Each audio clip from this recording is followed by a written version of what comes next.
Bonne soirée à tous et bienvenue à cette rencontre du comité de dérogation pour la ville d'Ottawa. Welcome everyone to this online hearing for the Committee of Adjustment for the City of Ottawa. As you know, the Committee of Adjustment is a quasi-judicial tribunal, and we're appointed by City Council to make decisions on certain kinds of planning applications. And most people are familiar with the consent applications and the minor variances. So my name is Anne Tremblay, and I am the chair of this panel. But with me tonight are some fellow panel members, Mr. Colin White, Ms. Julia Markovich, and as a special guest, we have Mr. John Blatter with us this evening. So just take note that this session is being live streamed on YouTube. If you want to get a copy of either the video for to review comments made or any information, or would like to get to the agenda, you just need to go to the city's website and you can find all of that information. If you have any issues with getting at that information, just reach out to committee staff and they'll be able to help you.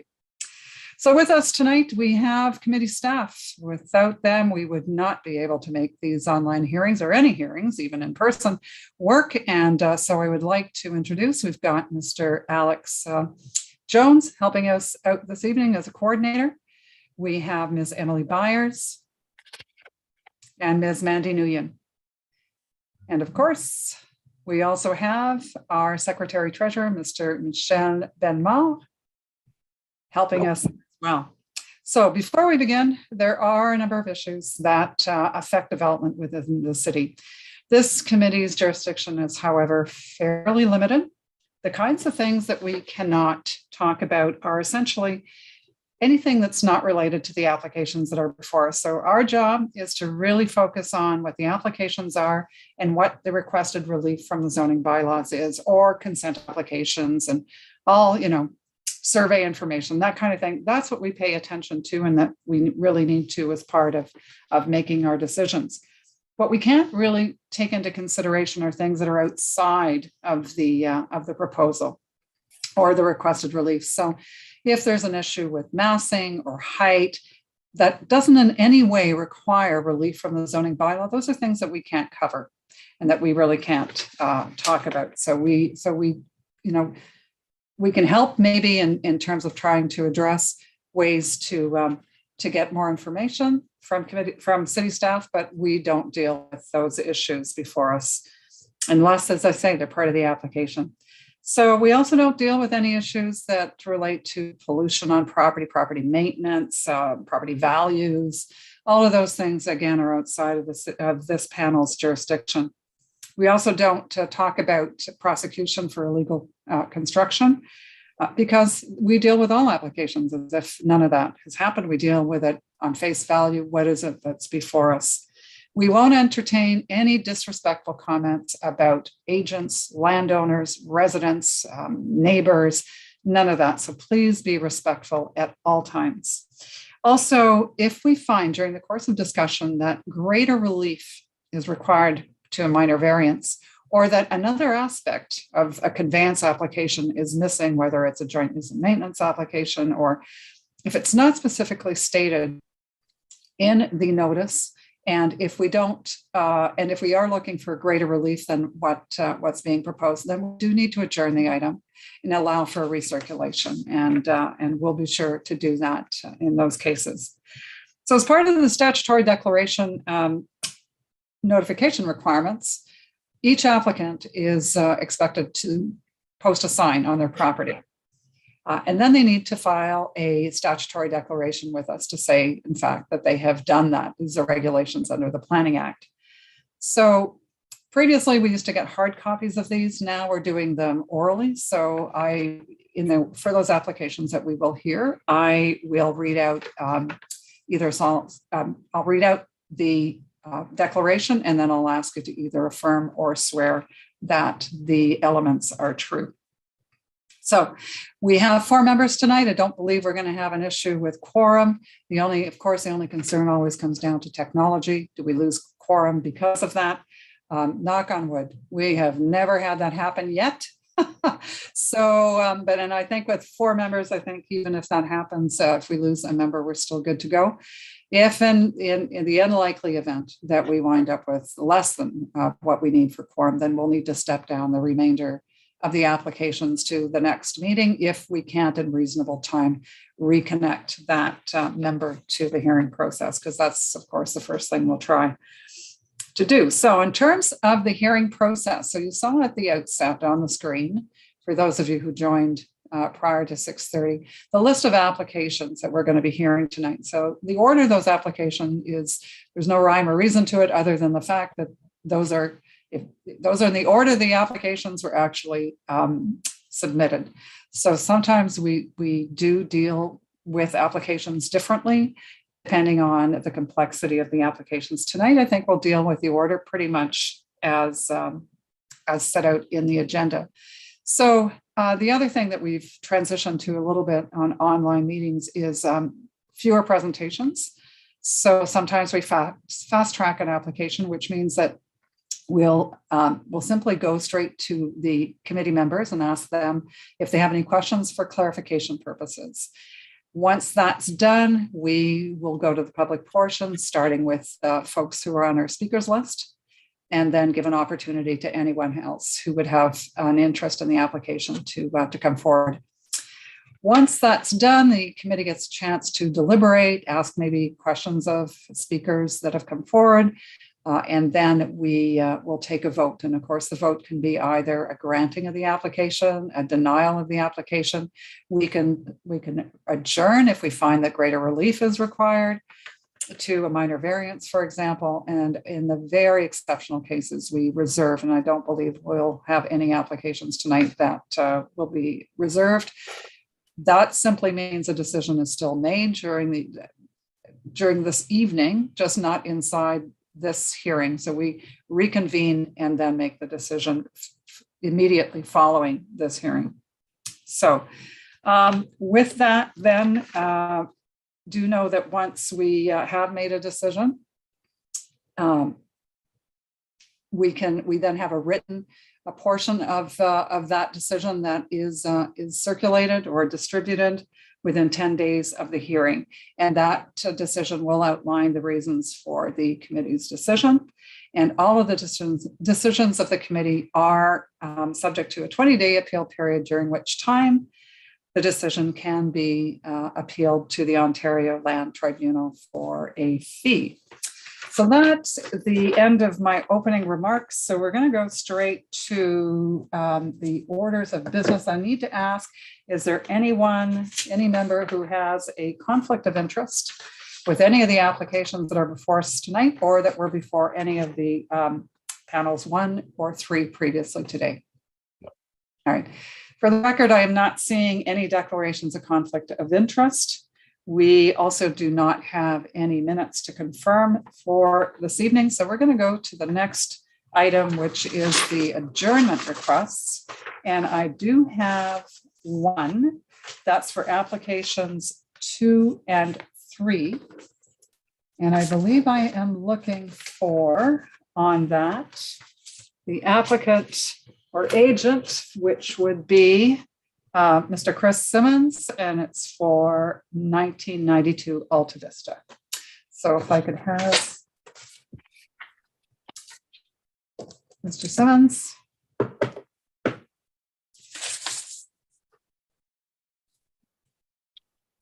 Yes, Madam Chair. I'm the representative for the client, for the owner of the property. All right. You're aware that there's a request for an adjournment in this case? Yes, I am, Madam Chair. And I accept it. Okay. Can you just briefly outline the reasons for the adjournment for the record? The planning department has requested another variance be sought to deal with the conflict that they saw in the plan. And we have prepared the very minor revisions needed to the site plan, and are ready to resubmit that immediately in the next day or so. And so we're happy with that, and we're hoping that based on a resubmission in the next 2 days, as soon as we can get an appointment, that the hearing might be rescheduled as soon as possible. I'm assuming a recirculation is needed, and that it would take 4 weeks to accomplish that, I imagine. That's exactly it, Mr. Simmons. So, and staff can give you some guidance when you deposit the information that's required for recirculation. They can give you a pretty good idea of when the item might be brought forward back to this committee. So, Mr. White, I see you have a question. Thank you, Madam Chair. Just a question. Mr. Simmons mentioned a submission of a plan. Does that plan require a minor variance application for the additional parking, an additional minor variance to permit parking space? Is that the purpose? In other words, do we need a resubmission of an application, or are you going to eliminate a parking space to make the thing conform? If it conforms, we may be able to be more specific on the date. I guess, okay, so just if I might paraphrase you then, Mr. White, you're essentially saying, are you sure you want the adjournment, or do you plan to revise, or did you submit revised plans otherwise? So, Mr. Simmons, so either Mr. Budzik, because I saw Mr. Budzik, you had your finger up. So, yeah, I will let Mr. Bullock, Madam Chair, I'll let Mr. Bullock speak for us. All He's our planning consultant. All right, go ahead, Mr. Budzik. Good evening, everyone. Yeah, just to explain a little bit, we had submitted obviously the applications for consent and minor variance on both properties with respect to the list that you have before you. It was identified in the review with the planner that essentially the parking space that we're creating for the retained dwelling bumps out a little further than the house. And this is only an issue because it does not bump into the required side yard setback, but it bumps into the provided side yard setback. And the wording of that provision is such that the parking space cannot be located in the corner side yard setback. Regardless of the required, it's only the provided. So the solutions are either push the parking space further into the property and reduce the size of our amenity area. It's not ideal. The second option would be to increase the size of the house through an addition, which would technically render our plan compliant. It's also not ideal. The third option would be to recirculate the application with an additional variance added. I should clarify, it's not a resubmission of a new minor variance application. It's just a new variance that was picked up. And the purpose of that variance is simply to permit a reduced length parking space of 4.6 meters, whereas 5.2 is required. So if I may, I don't believe we're looking for an adjournment sine die. We are preparing these plans to based on the planner's comments, and we should have them in shortly. If it's enough time for recirculation, I would ask that we perhaps be scheduled for, I believe, November 2nd. I may be wrong on the schedule, but I think that would be enough time. It's pretty tight. We tend to try and give us at least a little more room. Mm-hmm. So, Mr. Bellemare, if you could tell me then, what would I guess that would be November 16th would be the next? Madam Chair, the second hearing in November is indeed November 16.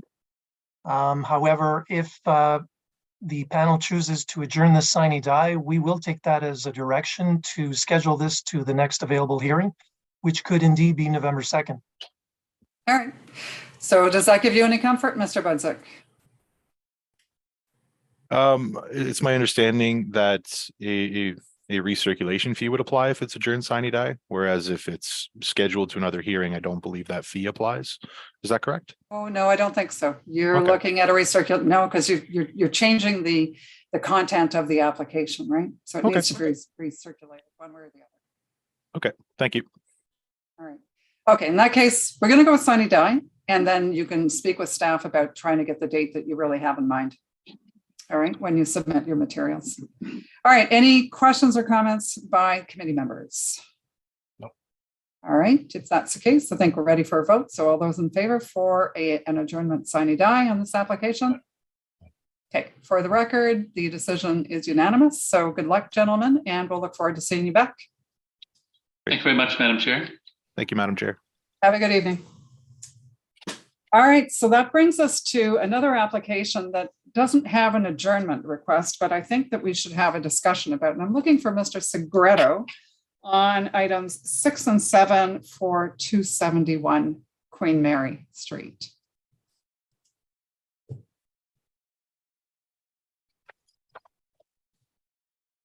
I know Mr. Segreto is around. I saw his name earlier. Good evening, Madam Chair. Good evening, Mr. Segreto. So, Mr. Segreto, have you had a chance to read planning staff's report? I have. All and right. It's very favorable. So Maybe not so much. So I Maybe think, not so much. So- my options, I'm restricted to what I can do on this thing here. And I think my options is if I were to proceed with this tonight, it would fail. That's what my gut is telling me. So what I'd like to do is, I think I've had discussions with my client. I think I'm going to go back to the drawing board, and I think what we should do is sine die this file. At least if we sine die, I can go back to the planner, discuss a different proposal that would be more acceptable to the planner and to my client, and then we could move forward with this. So that's what my gut tells me to do, and I think that's what I'd like to do if we could sine die the file. All right, Mr. Segreto, I think we're on the same page. Okay. So I think that's a terrific idea. Is there any questions from the panel on this? Nope. No, and I was remiss previously, should have asked, is there anyone in the audience who has any comments or questions regarding the proposal to sine die this application? So we're adjourning it, sine die. Is there anyone who would like to speak to that adjournment? Okay, I'm not seeing any hands come up. So in that case, I think we're ready for a vote. Members of the committee, all those in favor of sine die the applications number 6 and 7 for 271 Queen Mary. All right, for the record, those applications are adjourned. So good luck, Mr. Segreto. I think there's some work to do in there, but I think it's doable, but good luck to you. Thank you so much. All right.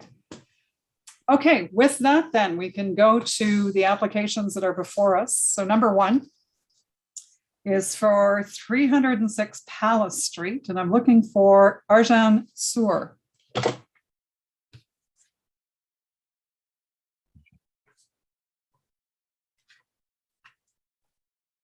Good evening, Madam Chair. Good evening, and I need to read to you. So Sure. do you solemnly swear or affirm that the notice provided to you as part of the application process and by the committee was posted at the property to which the application applies, that it was there for the prescribed number of days prior to the hearing, and that it was clearly visible and legible for the entirety of that time? Do you either swear or affirm that to be true? Yes, I swear.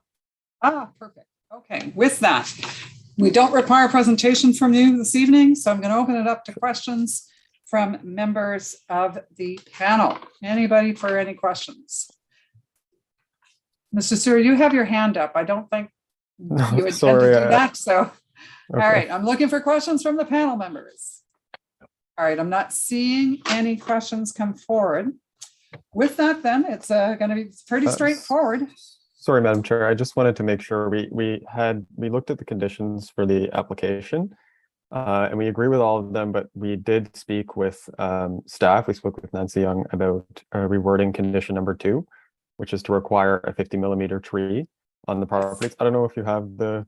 Yes, I do. So I wanted to get through the public portion, come back, amend the condition, and then take the vote. So thank you for bringing that to my attention. Thanks. I do miss things that probably more than I realize.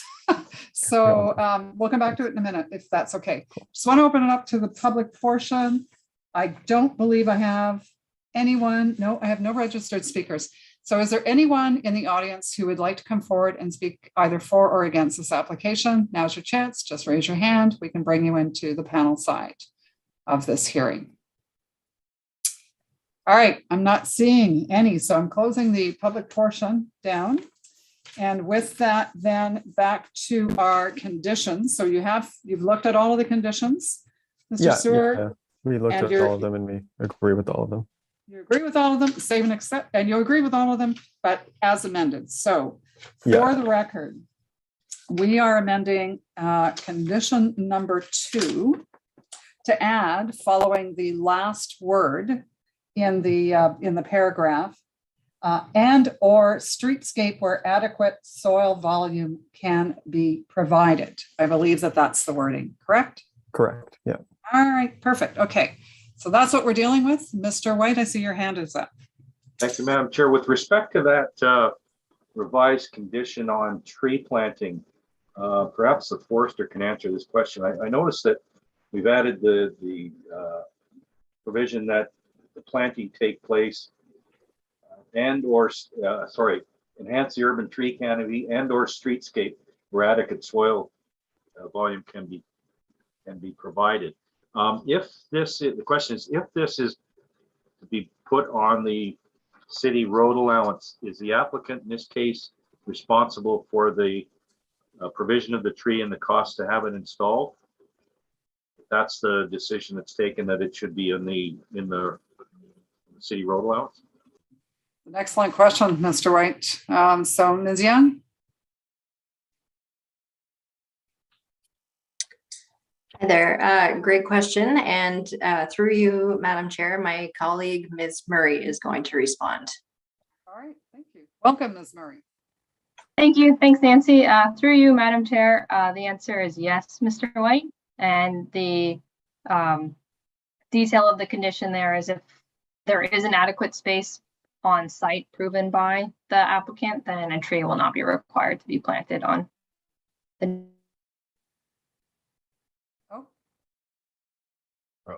Sorry, I didn't get all of that. If it's to be planted on the road allowance, the applicant is responsible to install it and pay for the cost of the tree and the installation. Ms. Young, maybe you'll need to come forward after all. Okay, thanks. Sorry. Through you, Madam Chair, yes, it would be the responsibility of the applicant to pay for the cost of the tree and the planting within the right of way. Thank you. And the maintenance, I guess, is that then fall to the city, or does that remain the responsibility? In the future, it would fall to the city. So, I mean, watering can be up to the applicant, but anything else would be taken on by the city. All right. Okay, thank you. Mr. White, does that answer your question? Yes, thank you, Madam Chair. All right. Okay, with that, then I think we can go to a vote on this application. So all those in favor? All right. So for the record, the application is unanimously granted, subject to the revised condition. And I think that's all we need from you then, Mr. Sewer. Great. Thanks very much, Madam Chair and panelists. Thanks. All right. Thank you. Application number 4, looking for Mr. Denemy on 1695 Maryville Road. Good evening, Madam Chair. Good evening. So I will need to read to you as well. So, do you solemnly swear or affirm that the notice provided to you as part of the application process and by the committee was posted on the property to which the application applies, that it was there for the prescribed number of days prior to the hearing, and that it was clearly visible and legible for the entirety of that time? Do you either swear or affirm that to be true? I swear that to be true. Perfect. Okay, no presentation required from you. This is a reapplication. You've lapsed the application back in what, 2021? 2020. Yeah. All right. So with that, then I'm just going to open it up directly to committee members for questions. Anybody want to get any clarification? No. All right. In which case, if we have no questions, I do not have anyone to speak to this on my speakers list, but I'm going to open it up. Is there anyone in the audience who would like to speak either for or against this application? Just raise your hand. Pretty straightforward. Okay, with that, then I think we can go to a vote.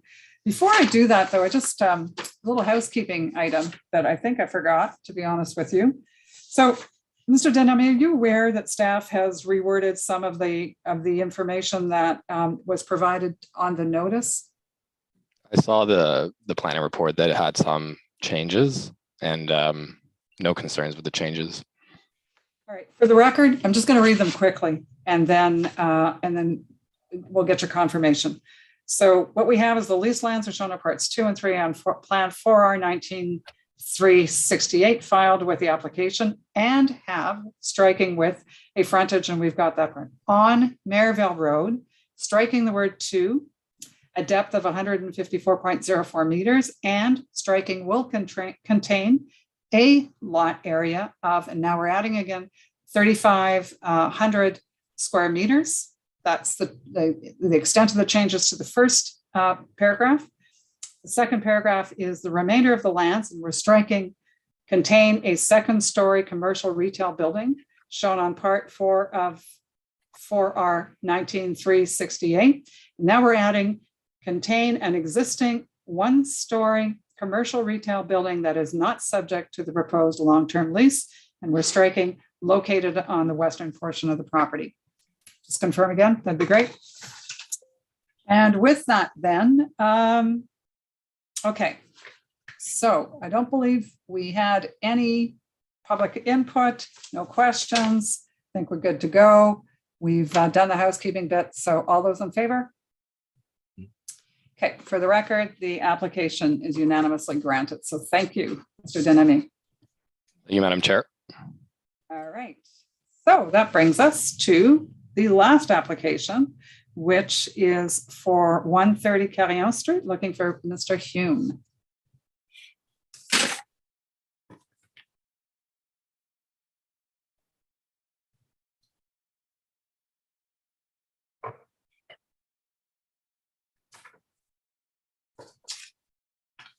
Good evening. Good evening, Madam Chair. Okay, so I do need to read to you, Mr. Hume, before we get going. We truly should have a recording or some such thing. Do you solemnly swear or affirm that the notice provided to you as part of the application process and by the committee was posted at the property to which the application applies, that it was there for the prescribed number of days, that it was clearly visible and legible the entirety of that time? Do you either swear or affirm that to be true? I swear that to be true, Madam Chair. Thank you. We're not looking for a presentation from you this evening on this application. So with that, then I'm going to open it up directly to committee members for questions. Anyone have any questions? Mr. White, please. Thank you, Madam Chair. If I could just ask Mr. Hume, I'm looking at your submission, your letter, and the planning rationale, and the photograph on the first page thereof shows, I think it shows the existing site with the existing buildings on it. Is that correct? Yes, that's correct, Mr. Chair, or Madam Chair. It's my understanding from this proposal that there will be no parking provided. In other words, the parking that appears to be there at the rear of the existing buildings would be removed and replaced with landscaping. That's correct, Mr. Chair, or Madam Chair, sorry. That's correct. So maybe I should go hide. Yeah, sorry. I saw Mr. White and Mr. Blatherwick earlier today. So I see, I see. I know, I see, Madam Chair, that there's a letter that's been submitted by the Community Association, I believe it is. Yes, the Banya Community Association, expressing some concern with reduced soft landscaping. And I'm wondering if it's fair to say, based on what we just talked about, if in fact we're with the removal of the parking, or the no parking now being provided, that the landscape area or the landscape open space is being enhanced or maintained on the property. Is that fair to say that? I think it's totally fair to say that we're removing the rear yard is entirely landscaping, and the front yard will have room, and I'm sure Ms. Young's going to ask me to plant a tree, which of course we would do in the front yard, and we meet all of the other yard requirements. So we were not seeking to reduce any of the landscaping requirements nor the rear yard requirements for this proposal, Mr. White. Thank you. All right, any other questions for Mr. Hume? Yes, Ms. Markovich. Yeah, I'm just curious, sort of building on that. if you could talk a little bit about your approach to consulting neighbors and if anything came out of those consultations and how that had an influence at all on the proposal. Thanks. Well, funny you mention that. The property is actually owned by the neighbor. So the neighbors have been, they are very supportive of the development. We were out and we were talking to the neighbors across the street. And I want to say it's a bit of an eclectic group of developments, lots of conversions, and most of them were very happy to see the redevelopment come along. You may recall that the proponent is developing the building next to them.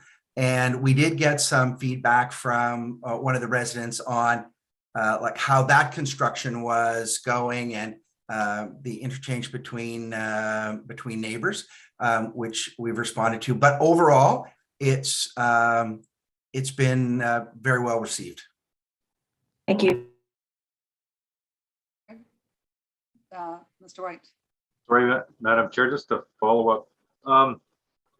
This to staff. I frankly have seen a few examples, not projects I believe that Mr. Hume's been involved in, but others where we've had similar types of development and on certain arterials in particular, where this type of development has taken place, where there's either no parking or limited parking permitted in the front yard. And the landscaped area that was shown on original plans was converted by the subsequent owner or lessees or whatever to additional parking. I'm wondering about the enforcement of these provisions or these things that we approve. Is there a concerted effort on the part of the city to enforce the plans that are approved through this committee to avoid that problem? I see Mr. Hamilton has come on screen. So welcome, Mr. Hamilton, to our hearing this evening. I know you're pinch hitting for another member of your staff. So if you can answer that question, that would be great. Certainly, through you, Madam Chair. Just to clarify, is the question regarding inspections post-construction? Inspections post-construction and long-term enforcement of the plans to ensure that we don't get a front yard that's paved over. I'm not suggesting that's going to happen on this site, but I've seen it happen on other sites. Certainly, we would do inspections through the building permit process following completion of construction, just to make sure that everything that was requested was actually built and nothing more. We would have the ability to issue non-compliance letters if anything was built following that and have it removed, any additional elements like parking spaces. Is that actively pursued by law enforcement? Is that the group that would be doing that work? Through you, Madam Chair, I'm not certain. I believe it's done on a call report basis. Yeah. Would you say it's complaint driven a little bit? Yes. So Yes. if I called by law on a project that I'm aware of and complained about it, there would be some enforcement taking place. I would assume that. That's my understanding. Great, thank you. Very appropriate, Mr. White, because I see it all the time on Baseline Road and front yard parking. It's not something that it's one of my big pet peeves. I don't like front yard parking, so you won't find me involved in a project that supports front yard parking. We're in the same camp. Thanks a lot. Good, excellent. Yep. All right, I do have a question myself though, and I think it's for you, Mr. Hamilton. So come back on screen for me. So there is a comment that came in from the Conservation Authority and the Dorito Valley Conservation Authority. And it was interesting to see that they say that written approvals may be required by them. So lands are regulated by the Conservation Authority and may require written approval. So in looking at the letter that came in from the Conservation Authority, it had a number of applications that it addressed, but interestingly enough, had this little tag somehow just to the Carillon application. So I don't know what that's about, and it wasn't addressed in the staff report that I could see. So I just want to make sure we're not missing anything here. What does that mean exactly? Thank you, Madam Chair. My understanding is that if they are inside of the Rideau Valley Conservation Area's catchment area, they would need a permit. I don't believe they're actually in the floodplain area, but I can't confirm that. I would encourage the applicant to check before building and receive their permission. All right, thank So- you, Mr. Hamilton. Mr. so- Hugh, maybe. I can help you. That area of Vanier, the floodplain comes over and is marked. It crosses the Vanier Parkway and it meanders its way down through the development. We're just on the 2 or 3 houses to the good side of it, but when you look at the mapping, it's clear that a portion of Carillon Street is in the floodplain, not our property, mind you, but it's an interesting. I don't know why the floodplain's there, but it's that would be why the comment is there. So if you would go to Geo Ottawa, for instance, and turn on the floodplain overlay, you would see how close it gets to and where it is on the other properties on Carillon Street. Great answer. Thank you, Mr. Hume. I thought it was very odd myself, but if, and the fact that they say may require probably means is have a discussion with them to determine where that line really is at the end of the day. So fine. Okay. So you're well aware. Very glad to hear Madam that. Chair. Okay. Good. Well, with that, I think that's the end of the questions for clarification. So I'm going to go to the public portion. And I have residents that are on my list. I'm looking for Madame Camille et Monsieur Alex Gartin. Good evening. Bonne soirée. Bonne soirée. I shared a PowerPoint with COFA this evening. I'm not sure if you've received it. If not, that is okay. I believe we did. Okay. Yeah, if you're able to share it, that would be great. So first of all, thank you for giving us the opportunity to address the City of Ottawa on the Carillon Street project. My husband and I live 2 houses down from the proposed project at 130 Carillon Street. And so we are the neighbors of the building that is currently being built. We have to say that we feel very compelled to speak tonight. We moved into 140 Carillon Street in March of this year. And since the month of June, we have not been able to fully use our property because of the damage that was caused by a similar project that is being proposed at 130 Carillon. So before sharing my concerns for the project that is being proposed, I'm taking this opportunity to address the city so that the type of damage that could be caused when such projects are approved. So when the excavation happened at 138 Carillon, the landscaping at the site of our house was fully destroyed and removed, leaving the foundation of our house fully exposed for several weeks. We lost part of our side fence, and most importantly, a significant portion of our driveway was undermined and totally collapsed. And the excavator dug so close to our house that they needed to install a post to support our house, as you can see on one of the pictures. Oops. Okay. And still to this day, we cannot use our carport as it is unusable in its current state. So we have lived in our house for 7 months and have not been able to use our driveway or carport for more than half the time we have been living there. And I think this damage was caused in part because the city approved to only have 4 feet in between houses. And because damaging another person's property is clearly illegal, we called bylaw several times to know what our rights are as property owners, and unfortunately we felt extremely disappointed and powerless in the city's response to our issue. From our understanding, any developer can just damage someone else's property without any consequences. And I'm sharing this with you because the project that is being proposed is the exact same project that is being built at 138 Carillon. And I certainly hope that the plan to develop 130 Carillon Street would not result in a similar position, because it's been pretty heartbreaking. And putting that aside, my other concerns for the project are the following. So first, Carillon Street is already a very busy street. There are cars parked on the street all the time, and with the 92-unit freehold townhome development that will be built at 200 Baribon, which is right across the street, I can only imagine that the parking will be an even bigger issue.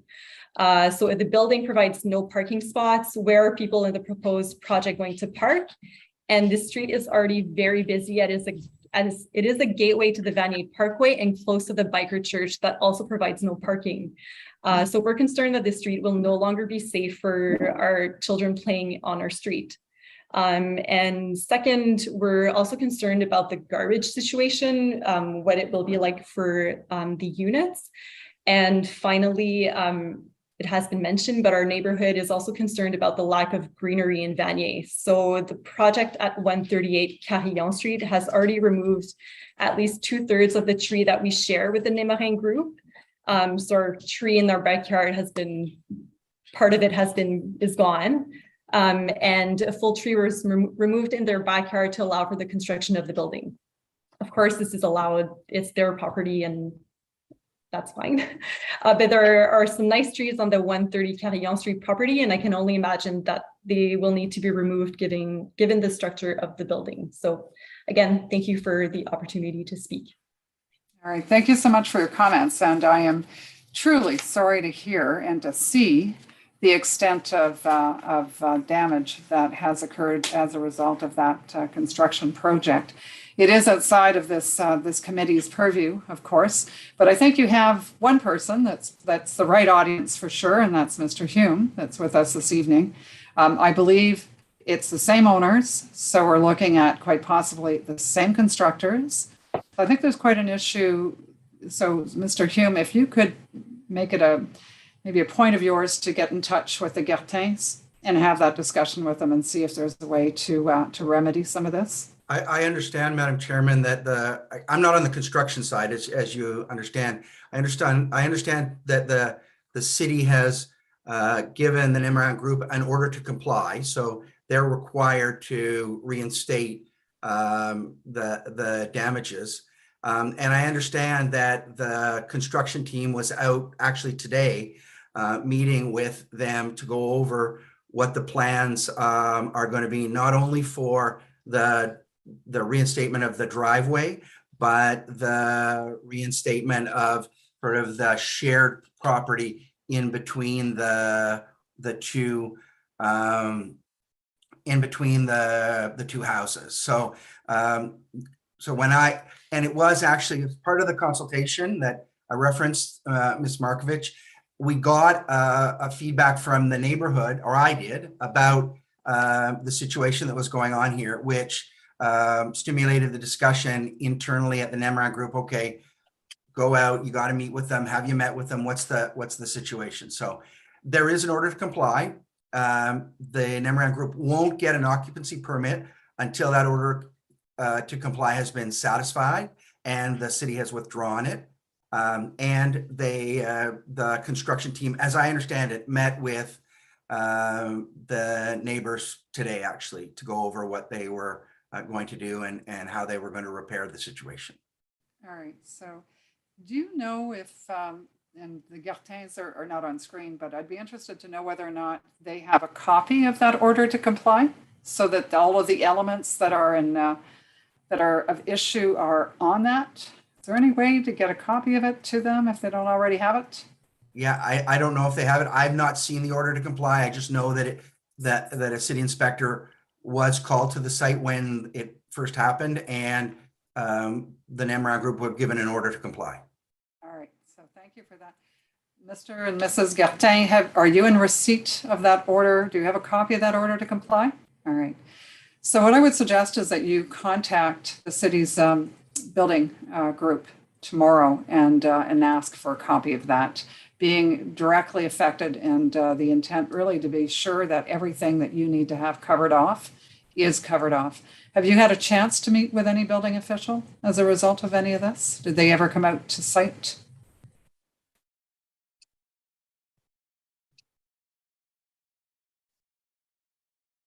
Sorry, you mean the Nemarin crew? No, No, I mean the like building officials from the city. Has anybody come out to see the damage? So when we call bylaw, I think a bylaw officer visited the site, but we never met with the officer. All right, so do have that discussion with the building division at the city and get a copy of it. And you know, you may even want to ask them to come out and explain it to you and what it is that that you can expect to have remedied as a result of that order to comply. All right. Madam Chairman, I understand it was part of the building inspection division that wasn't necessarily bylaw. It was the building inspector came out to see the situation and he issued the order to comply. Yeah, thank you for that clarification, Mr. Hume. That's right. It's there's bylaw on one side. That group came out, but that's not the group you want to talk to with regards to ensuring that there's the enforcement of those remedial actions. That's the building division. Building code, building code services, Okay. BCS.